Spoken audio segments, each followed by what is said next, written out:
พยาธิโรคาต่างๆ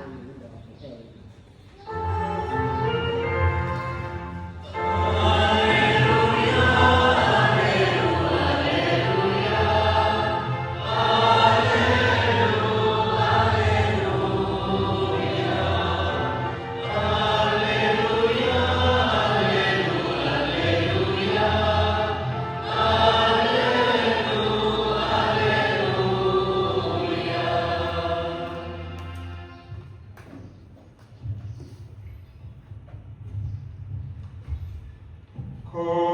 พระองค์เจ้าทรงสถิตอยู่ณพวกท่านขอพระองค์เจ้า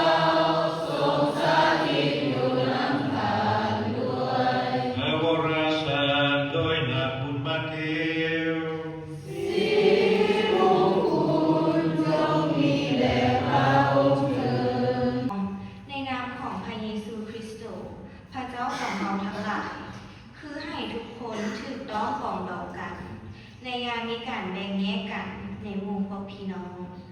จงสมานสามัคคีเป็นจิตหนึ่งใจเดียวกันพี่น้องทั้งหลายข้าพเจ้าได้ยินคนในครอบครัวของนางโคลแอเล่าให้ข้าพเจ้าฟังว่า